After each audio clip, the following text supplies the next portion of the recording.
السلام عليكم ورحمة الله وبركاته. أهلا بيكم يا كل متابعينا على قناتنا كريز وحبات.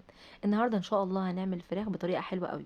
أنا جبت الفراخ وغسلتها غسلة كويسة وعملت فيها فتحات، وجبت كمان بصلاية مبشورة ناعم، وعندي التوابل توم بودرة، بصل بودرة، بابريكا، كاري، وفلفل وملح. التوابل معلقة صغيرة هرمية من كل نوع إلا الملح معلقة كبيرة، وعندي كمان 3 معالق من الكاتشب وصويا صوص وصوص الباربيكيو.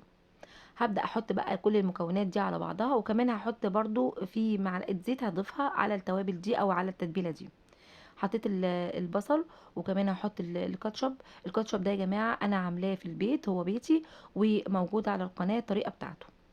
وهحط التوابل بتاعتي كلها زي ما قلت لحضرتك، معلقة هرمية صغيرة من كل نوع من الانواع التوابل دي. وهحط بقى صوص الباربيكيو.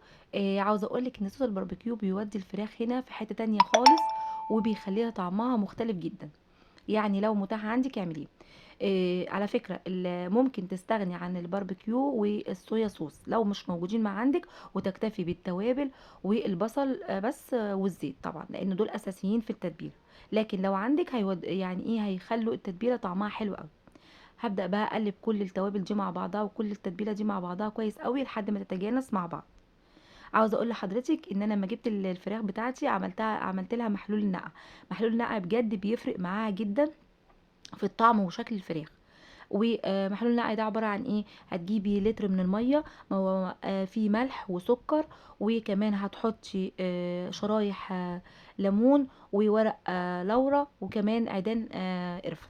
انا هنا حطيت معلقه الزيت وكمان نص كوبايه من الميه، وهبدا اقلب كل بقى التتبيله مع بعضها تقليبه كويسه جدا لحد ما كلهم يندمجوا كده مع بعض كويس جدا.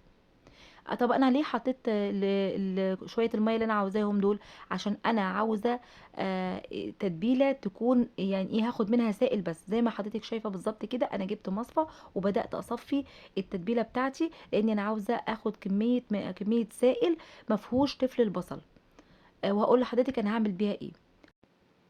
هاخد بقى الكمية السائل اللي انا قلت عليه ده، عشان هوريكي انا هعمل بيه ايه دلوقتي. هرجع التفل البصل ده، لان طبعا انا زي ما قلت لحضرتك هرجع احط فيه الفراخ. جبت بقى سرنجة كده محترمة، يعني مثلا 10 سنتي 20 سنتي حسب ما انت عاوزة، وبدأت احقن بيها اللحمة بتاعت الورك نفسه او الفراخ نفسها. انا عاوزة ادخل السوائل دي جوه الفرخة، يعني تبقى الفراخ متشبعة كده بالتتبيلة بتاعتي. طبعا انا لو كنت خليت ان تفل البصل فيها ما كانش طبعا هيمشي في السرنجة، فعشان كده صفيتها.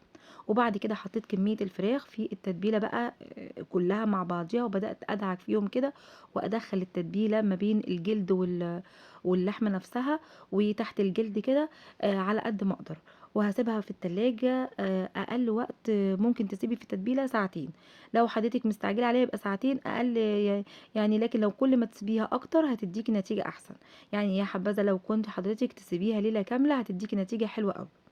وهقول لك كمان في كذا طريقه للشوي او لتسويه الفراخ تديكي نتيجه حلوه. انا عن نفسي هحطها في صينيه وادخلها الفرن، بس ممكن حضرتك تحطيها على شبكه الفرن بتاعك، وتحطي تحتيها صينيه، وتحطي فيها شويه من التتبيله دي مع لورا وحبهان، وشويه ميه حلوين كده، وتسيبيهم مع بعضهم ياخدوا من مع بعض كده ويستووا.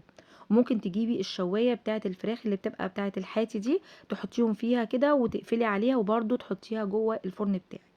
زي ما حضرتك شايفه كده انا حطيتها في الصينيه، وبدات احط بقيه التتبيله عليها، وهدخلها الفرن على درجه حراره يعني عاليه.